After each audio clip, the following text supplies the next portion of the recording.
Hello students, welcome back to my channel निकॉर्मिक्स। So मैंने आपको प्रीवियस लेक्चर में क्या कहा था? What we are going to discuss today is about net factor income from abroad, है ना। मैंने आपसे क्या कहा था, जो नॉर्मल रेजिडेंट्स हैं हम लोग कुछ पैसा अपने देश में कमाते हैं, बट कुछ पैसा हमें बाहर के देशों से भी आता है। उसी के थ्रू हमें कॉन्सेप्ट को समझना है which is net factor income from abroad. ठीक है, ये कैसे सिग्निफिकेंट है, जब तक आप इस टॉपिक को नहीं समझोगे तब तक आपको पता नहीं चलेगा कि एनएफआईए हमारे लिए सिग्निफिकेंट क्यों है। नेशनल इनकम को कैलकुलेट करने के लिए एनएफआईए का पता होना बहुत ज्यादा जरूरी है। So let's get started with today's work. हाँ जी, तो आपका टाइम बचाने के लिए मैंने पहले ही पूरे नोट्स बोर्ड पे कॉपी कर दिए। ठीक है, अब जरा समझ लेते हैं। अभी मैं आपसे यही कह रहा था कि एनएफआईए क्या है, कितना पैसा बाहर के देशों से हमें, जो पैसा हमें बाहर के देशों से क्या हुआ, अर्न हुआ, उसमें से हम सबट्रैक्ट करते हैं उस मनी को जो हमने बाहर की कंट्री में क्या किया है, पे करा है।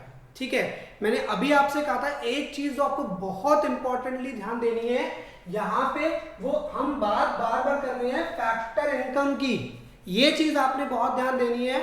तो अगर कोई डोनेशन, कोई गिफ्ट, इस तरह की चीज हमारी कंट्री रिसीव करे या हम पे करें, तो उस केस में वो एनएफआईए के पार्ट नहीं होता।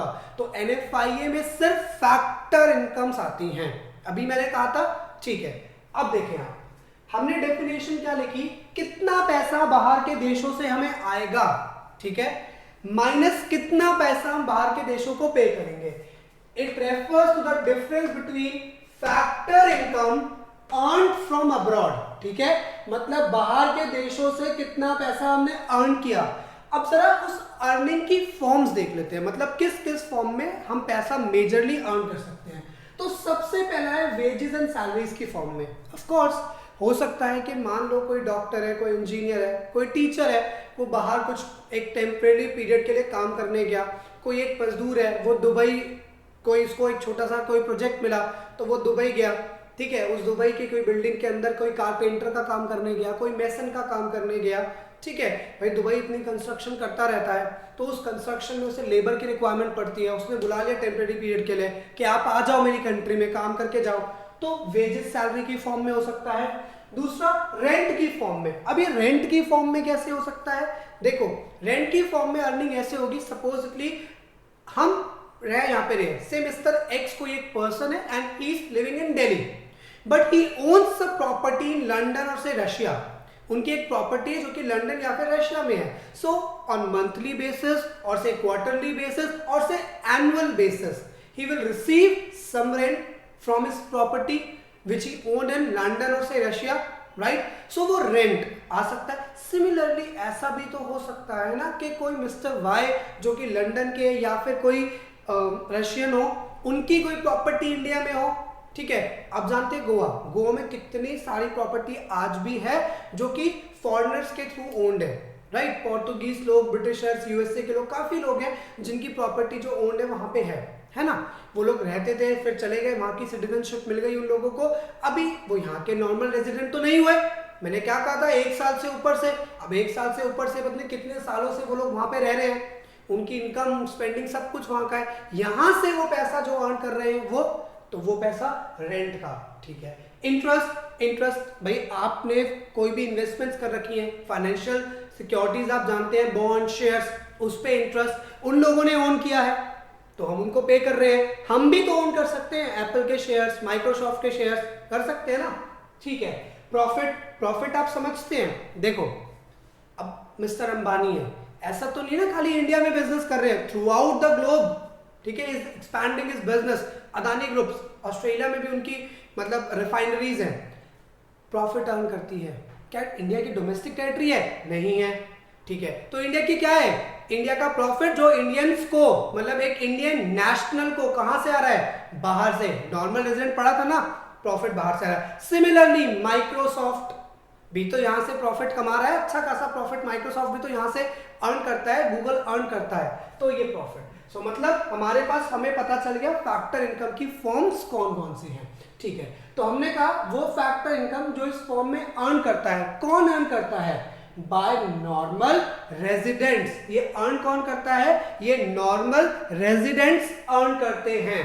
मतलब वो लोग जो एक हमारी कंट्री के अगर एग्जांपल लेके चलूं तो हमारी कंट्री में 1 साल से ज्यादा से रह रहे हैं और उनका इकोनॉमिक इंटरेस्ट हमारी कंट्री का है। मैं आपसे एक बात कह रहा हूं वीडियो के बीच में कि अगर आपने इससे प्रीवियस वीडियो नॉर्मल रेजिडेंट्स की नहीं देखी है तो प्लीज डिस्क्रिप्शन लिंक में जाएं और उस वीडियो को देखें, ठीक है? क्योंकि वो वीडियो आपके लिए बहुत हेल्पफुल होगी इस पूरे कॉन्सेप्ट को बहुत डिटेल में समझने के लिए, ठीक है? ओके, तो normal resident of a country, ठीक है? तो ये आगे बात हमने जो अर्न किया। Similarly and factor income paid to non residents, तो जो हमने अर्न किया हमने कहा भैया दे दो, लेकिन जो हमने फॉरेनर्स को पे किया, मतलब जो रेंट हमने पे कर दिया, जो प्रॉफिट हमारे यहां से चला गया, जो वेजेस एंड सैलरीज, भाई जैसे एग्जांपल देता हूं मैं आपको, कुछ साल पहले एलिवेटेड रोड बनी, ठीक है? ये दिल्ली में पश्चिम विहार का एक एरिया, वहां पे एक एलिवेटेड रोड बनी, ठीक है? तो ये जो एलिवेटेड रोड बनी, ठीक है, इसमें क्या हुआ, इसमें जापानीज टेक्नोलॉजी को यूज किया गया था।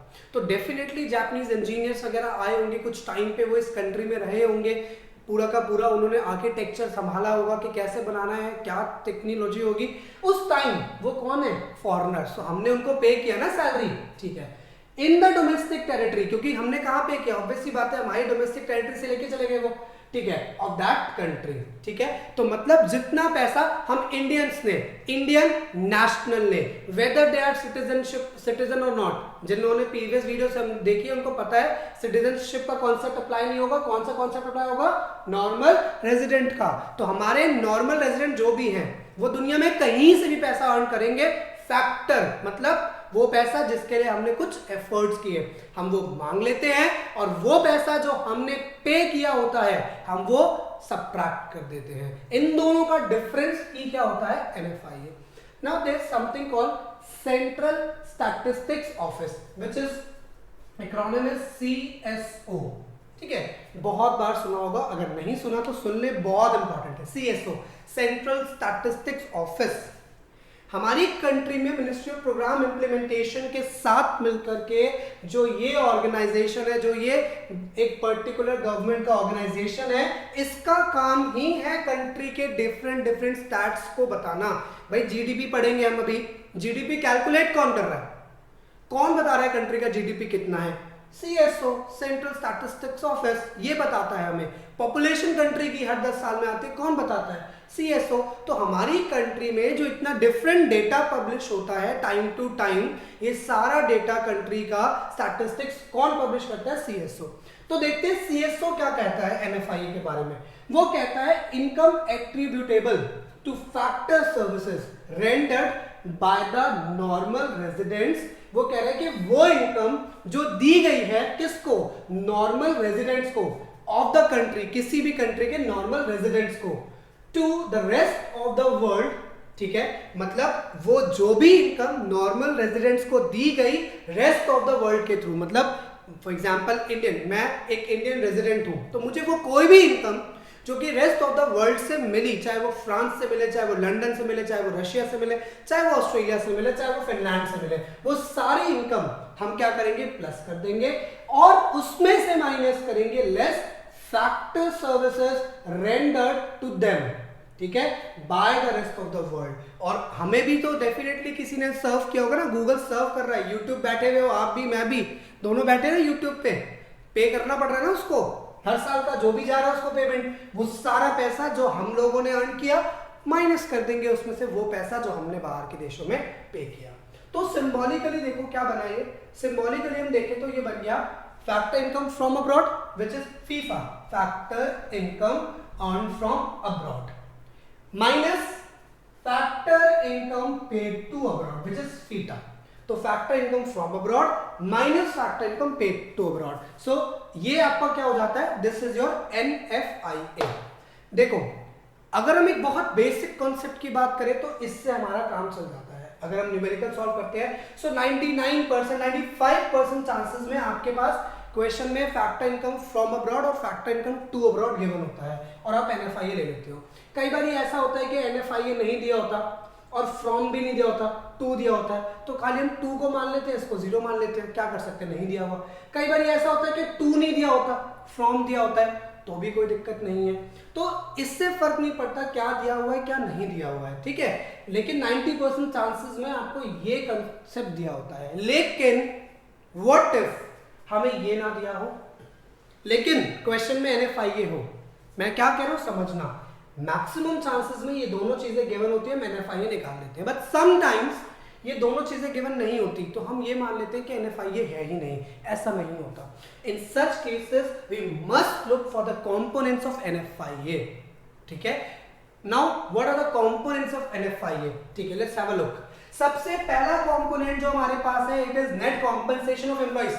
वो देखो, सबसे पहले हमने देखो जो हमने भी ऊपर लिखा ना, उसी को डिफरेंट पार्ट में तोड़ देते हैं, अपने आप हमें पता चल जाएगा कंपोनेंट्स क्या है।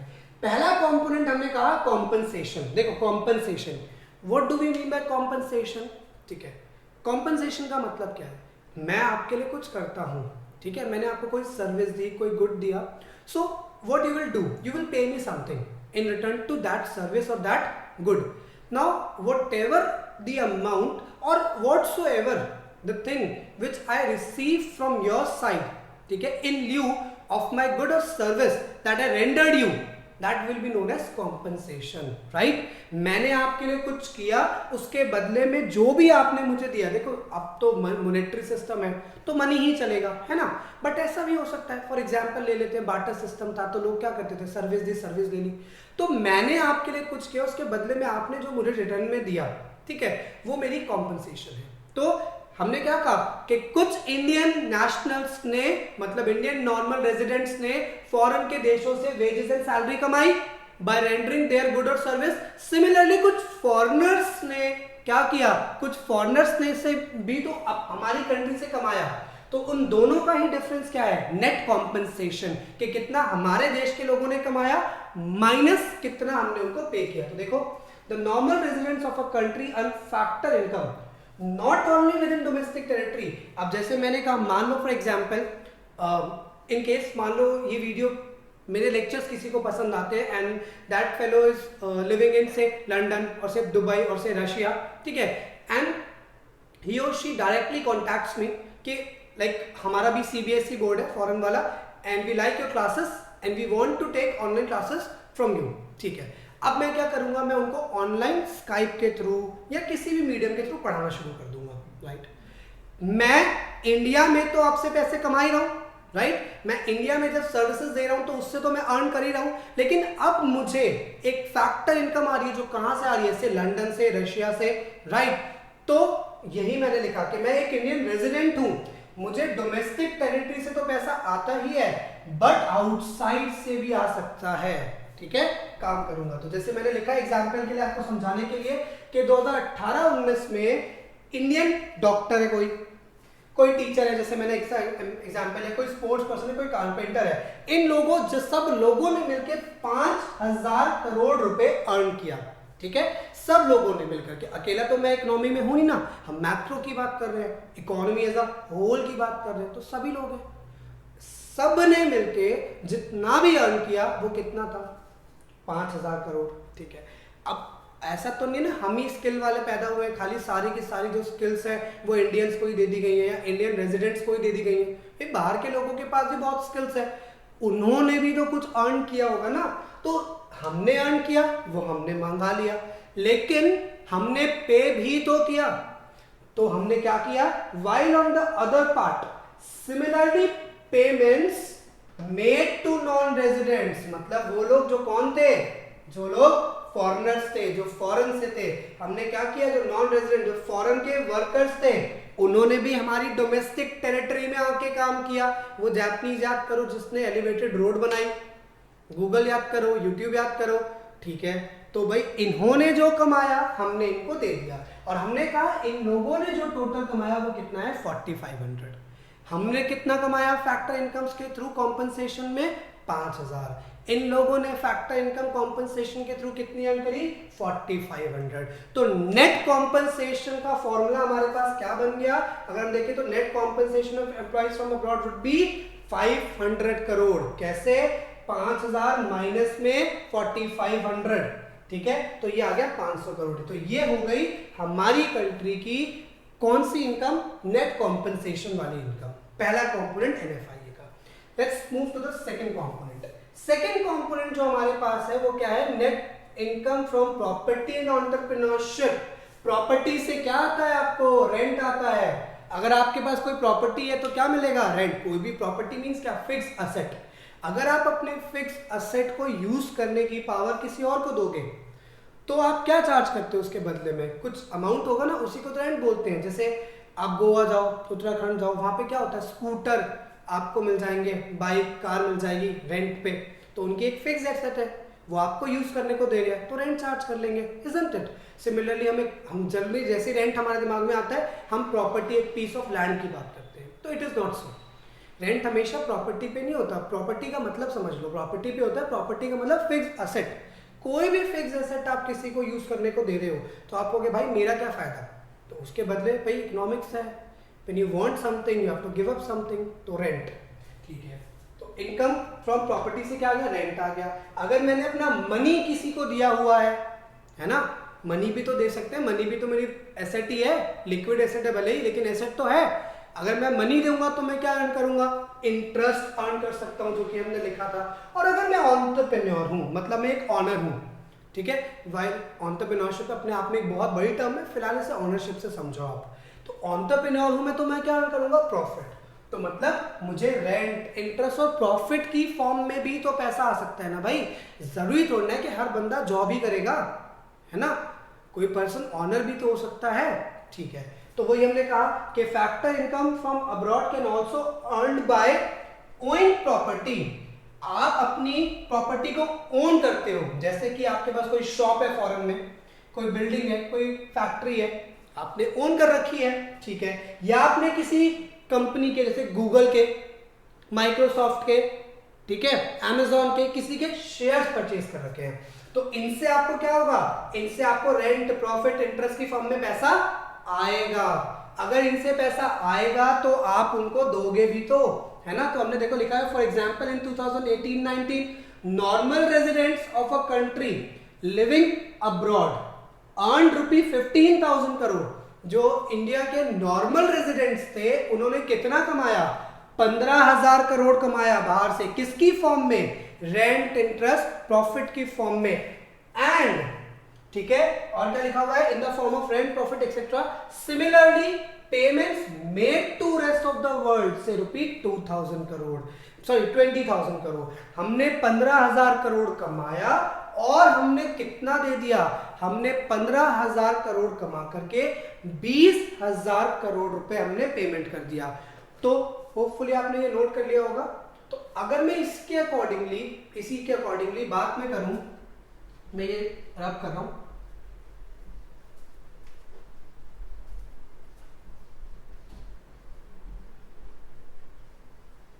हाँ जी, उसी फॉर्मूले के ऊपर मैं बात करूं तो फॉरेन से मैंने कमाया कितना, अगर मैं इसी में निकालूं, net income from property and entrepreneurship would be, कितनी हो जाएगी, आपने कमाया कितना, 15,000 करोड़, पे कितना किया, 20,000 करोड़, मतलब कितना हो गया, -5,000 करोड़, ठीक है। कैसे आया, 15,000 माइनस में 12,000 करोड़। जरूरी नहीं है कि इंडिया सिर्फ कमाएगा बाहर से, हो भी सकता है कि समटाइम क्या, मेजरली, अगर आप 90-80 और 90-80 के आसपास के 2 साल का डेटा उठा के देखोगे, तब हम पॉजिटिव थे, उससे पहले, उसके बाद आज तक हमने पे ही किया है बाहर ज्यादा, in form of everything. Reason है, there is a reason behind it. We are a developing nation, for our development, ठीक, we need to rely on developed nations. So हमें ज्यादा सर्विसेज इंपोर्ट करनी पड़ती हैं, ज्यादा गुड्स इंपोर्ट करने पड़ते हैं, तो इस वजह से जो हमारे पास पेमेंट का पार्ट होता है बाहर के देशों में वो ज्यादा होता है, जबकि अर्न का पार्ट जो होता है वो कम होता है। तो ऐसा हो सकता है कि NFIA नेगेटिव भी आए, तो आगे हम वो बात कर लेंगे। तो मतलब net income from property and entrepreneurship कितना हो गया, दैट वुड बी -5000 करोड़। कैसे निकाला, 15,000 माइनस में 20,000 करोड़। ठीक है, मैं इसको रब कर रहा हूं, फिर मैं आगे बढ़ता हूं। हाँ जी, तो देखते हैं थर्ड कंपोनेंट हमारे पास, जो थर्ड कंपोनेंट हमारे पास है that is net retained earnings. ठीक है, अब अगेन वही मैं कह रहा हूं, जो कॉमर्स स्टूडेंट है, मींस जो अकाउंटेंसी का स्टूडेंट है, सो वो लोग रिटेन्ड अर्निंग्स जानते होंगे। तो जो नहीं है वो समझे रिटेन्ड अर्निंग क्या होती है। देखो, जब एक कंपनी प्रॉफिट अर्न करती है तो उस प्रॉफिट का एक पार्ट उनको टैक्स के तौर पे गवर्नमेंट को देना होता है। ठीक है, प्लस आपने सुना होगा शेयर होल्डर्स होते हैं हमारी कंपनी में।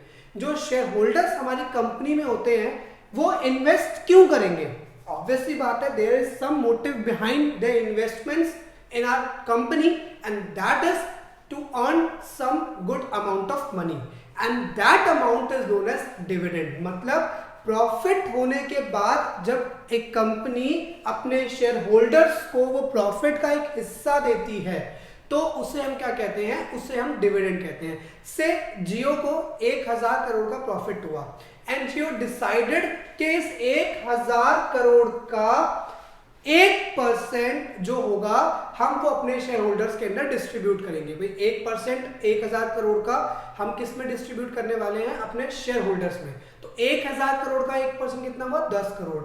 अब जितने भी शेयर होल्डर्स होंगे उससे डिवाइड करके उनका जो डिविडेंड होगा वो हम पर शेयर के हिसाब से उन्हें दे देंगे। ठीक है, तो टैक्स को देने के बाद और डिविडेंड को देने के बाद जो कंपनी के पास बच जाता है उसी को रिटेन्ड अर्निंग्स कहा जाता है। ठीक है, इसीलिए देखो मैंने यहां पे लिखा है इसका नाम अनडिस्ट्रीब्यूटेड प्रॉफिट्स भी होता है, क्योंकि प्रॉफिट मैंने डिस्ट्रीब्यूट नहीं किया, अपने पास बचा लिया। तो इससे बुक्स में कई बार savings of private corporate sector भी लिखा होता है, इसे भी याद रखना, savings of private corporate sector भी इसे कई बार लिखा होता है।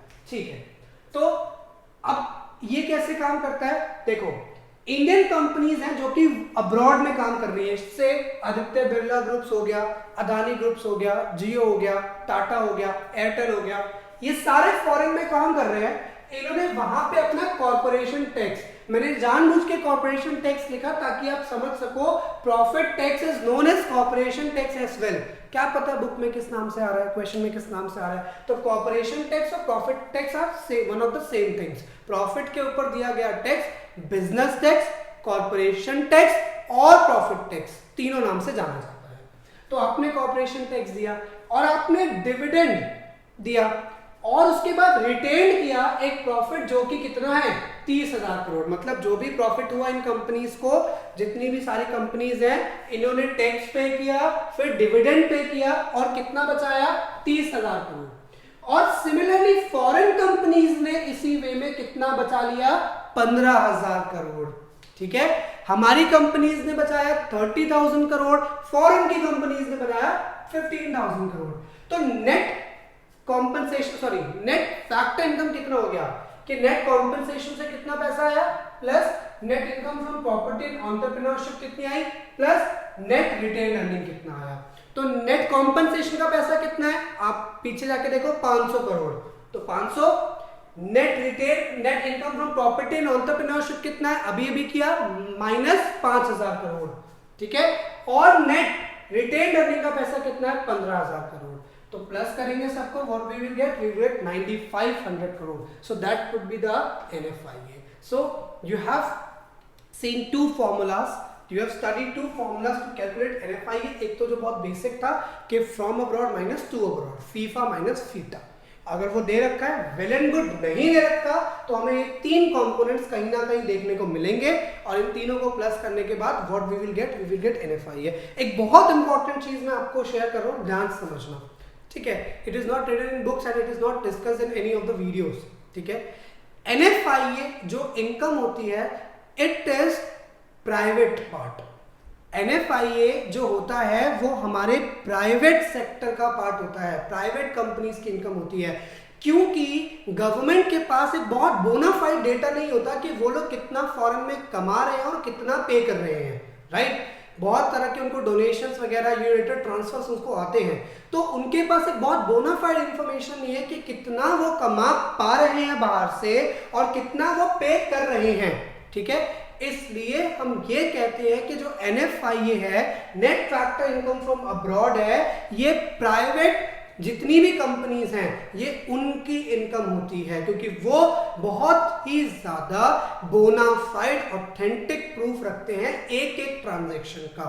मैं रिपीट कर रहा हूं, पब्लिक सेक्टर्स जो हैं, मतलब जो गवर्नमेंट कंपनीज हैं, NFIA उनका पार्ट नहीं होता, NFIA उनके अंदर कैलकुलेट नहीं होता। NFIA मेजरली कौन कैलकुलेट करता है? Private companies. इसीलिए मैंने आपसे कहा था कि एयरटेल, जियो, ये कितना प्राइवेट कंपनीज पैसा कमा के ला रही है, राइट। ठीक है, अब देखो कुछ पॉइंट्स है जो हमें याद रखने होंगे। NFIA नेगेटिव हो सकता है अगर, ऑब्वियस सी बात है ना, अभी थोड़ी देर पहले बताया था कि अगर जो पैसा आया है वो कम आया है जबकि गया है वो ज्यादा गया है, तो नेगेटिव। जीरो हो सकता है, ठीक है, सॉरी पॉजिटिव हो सकता है कब? जब कमाया ज्यादा, पे कम किया। जब मैं अर्न ज्यादा करूंगा और पे कम करूंगा तो क्या हो जाएगा? पॉजिटिव, ठीक है। और जीरो कब होगा? जब जितना कमाया उतना ही मैंने पे कर दिया, तो क्या हो जाएगा? जीरो। तो तीनों वैल्यूज आ सकती हैं, डोंट बी अफ्रेड। अगर नेगेटिव हो जाता है ना ये, अगर हमारा NFIA जब नेगेटिव हो जाता है तो इसे एक और नाम से आप लिख सकते हैं, जानते हैं, बुक में लिखा भी होता है, net factor income paid to abroad. क्योंकि भैया आया तो है नहीं, गया ज्यादा है, तो उसे फ्रॉम अब्रॉड बोलने की जगह पेड टू अब्रॉड बोलो ना, क्योंकि तुमने पे ज्यादा कर दिया, तो इसे net factor income paid to abroad भी लिखा होता है, ठीक है। अब सबसे लास्ट पार्ट, ये पढ़ क्यों रहे हैं, what is the significance of studying NFIA, net factor income abroad करता क्या है।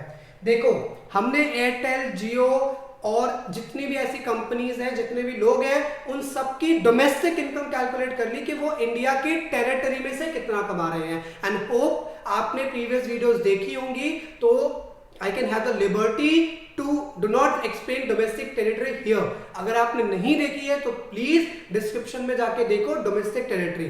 तो डोमेस्टिक टेरिटरी में जितना भी आपने कमाया, ठीक है, including your water bodies, including your embassies, including your जो भी लैंड का पोर्शन है, प्लस कर दूंगा वो पैसा जो इंडियन नेशनल्स ने फॉरेन के देशों से कमाया। मतलब इंडिया ने rest of the world, France, France, America, Canada, Australia, London, Russia, इन सब जगह से जितना कमाया, तो जितना हमने अपने देश की बाउंड्री में रह के कमाया, मतलब अपने डोमेस्टिक इकोनॉमिक टेरिटरी से कमाया, अगर मैं उसमें प्लस कर दूं वो पैसा जो हमने बाहर के देशों से कमाया, तो हमें क्या पता चल जाती है? हमारी कंट्री की national income. So when we add domestic income, when we add NFIA to domestic income, what we get national income, ठीक है। That's all for today's lecture. I hope आपको हर पॉइंट अच्छे से समझ में आया होगा। मेरी वीडियोस जो मैं बनाता हूँ, it's not only recommended for 12th standard, ठीक है।